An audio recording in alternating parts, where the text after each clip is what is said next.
ప్రతి మనిషి జీవితంలో ఇలాంటి సందర్భం తప్పకుండా వస్తుంది. వారి స్వప్నాలు, వారి ఆకాంక్షలు, వారి ఆశయాలు స్తంభించిపోతాయి. వారి ఆశా సౌధాలన్నీ చిన్నాభిన్నమైపోతాయి.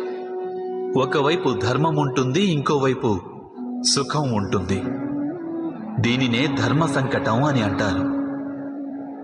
ధర్మాన్ని ఆచరించడమే సంకటంగా మారి ధర్మాన్ని త్యజించడమే సుఖాన్నిస్తుంది.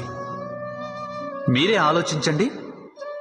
ఒక్కోసారి తన వాళ్ళకే విరుద్ధంగా సత్యం పలికే అవసరం ఏర్పడవచ్చు. ఒక్కొక్కసారి ధనార్జన చేయాలనుకున్న వారికి సులువుగా ఇతరుల ధనం దొంగిలించే మార్గం కనపడవచ్చు. అప్పుడే ఒక శక్తివంతుడైన రాజ్యాధినేత లేదా ఒక రాజ్యాధికారిలో దాగున్న అధర్మం అనేది బయటపడుతుంది. ప్రతి ఒక్కరి జీవితంలో ఇలాంటి పరిస్థితులు ఏర్పడుతూనే ఉంటాయి. చాలామంది ఇలాంటి పరిస్థితిని తమకేర్పడిన ధర్మ సంకటమని గుర్తించలేరు. వారి జీవితంలో సంఘర్షణ ఉన్నట్లు వారికి ఏమాత్రం తెలియదు. ఒక ఈగ చక్కెర వైపు ఆకర్షింపబడినట్లు ఇలాంటి వారు కూడా అప్రయత్నంగా సుఖాల వైపు ఆకర్షింపబడతారు. వాస్తవానికి ధర్మ సంకట క్షణాలని ఈశ్వరుణ్ణి దర్శించే క్షణాలనుకోవాలి.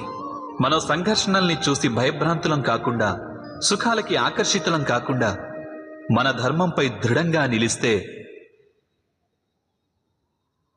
ఆ ఈశ్వరుడి సాక్షాత్కారం అసాధ్యం కాదు.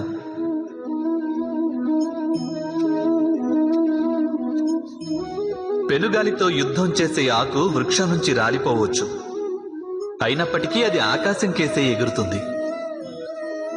పెనుగాలికి వాలిపోయే గడ్డి అక్కడే భూమి మీదే ఉండిపోతుంది. అనగా ధర్మ సంకటం నుంచి మనం సంకటాన్ని తొలగించేస్తే సుఖం ప్రాప్తించొచ్చు, ఆయుష్ పెరగొచ్చు.